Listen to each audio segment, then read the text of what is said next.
this bill. Is this a split call?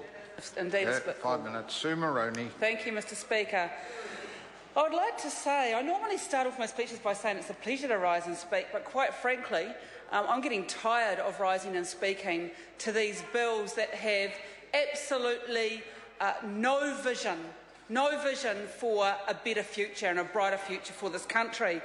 And when Simon Bridges was promoted recently in the Cabinet, I think the media thought, look, here's a bright new guy, he might have some new ideas, he's fresh, he's got a bit of energy.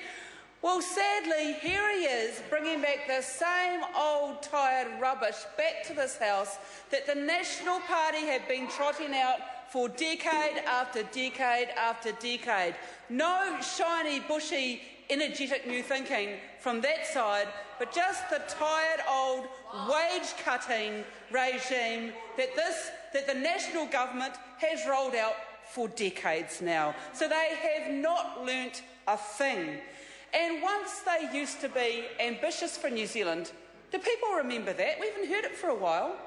But when they were in opposition, John Key claimed that he was ambitious for New Zealand.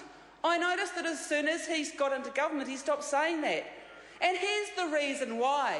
They absolutely lack ambition for New Zealanders, and this bill shows exactly, it actually proves exactly that point, because it's not about creating jobs, Mr Speaker, it is all about lowering wages.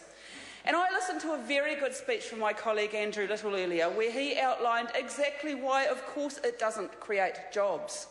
Work creates jobs, not lowering wages. Having work to do creates jobs. That's what employers employ people for. They are not benevolent societies and charitable organisations who employ people because they just want to help them out. They do it because there is work there to be done. And, Mr Speaker, the real tragedy of this piece of legislation is, in fact, this will actually ensure that there is less work, fewer jobs in our economy. Because when that government lowers wages, that will reduce the amount of spending power that New Zealanders have, in this case, those aged 16 to 19 years of age.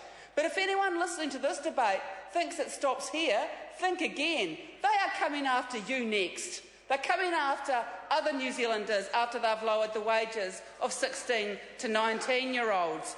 Because this is what the government, this is the only thing the national government knows how to do. The only answer they have to any economic circumstances, whether they be good, bad or ugly, is to reduce wages. That has always been their only answer.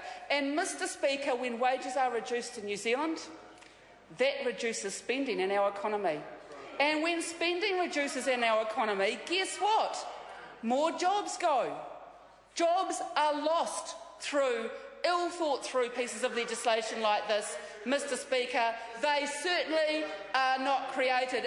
And he's shown a bit of energy now, that Simon Bridges, but why didn't he show a bit of energy when he was drafting this legislation? Why did he not stand up to his tired old party and tell them that this is the pathway to a downwards economic cycle, not an upwards economic cycle at all? What, in fact, all it does is just introduce more exploitation and more discrimination into our workplaces. And, Mr Speaker, that is something that we definitely do not need. I would like to invite Simon Bridges to have a look at the coverage from Campbell Live the other night of the hundreds of people lining up for 7 jobs. Stores jobs, not very highly paid ones, pretty ordinary stores jobs, but a job nonetheless. His piece of legislation is inviting that employer to actually exploit people, to actually say to most of the people in that queue, actually don't even bother lining up, because I'm not going to employ you, you're a bit dearer than the other people. That's right. And that's not going to actually fix the deep problems that we're experiencing with the New Zealand economy. It's no wonder, Mr Speaker, that the economy is going nowhere under this government, that it's flatlining, because this piece of legislation is just another hopeless piece of legislation that does nothing to lift economic performance. In fact, it does quite the opposite. Mr Speaker. Holly Walker. Thank you, Mr Speaker. Last night,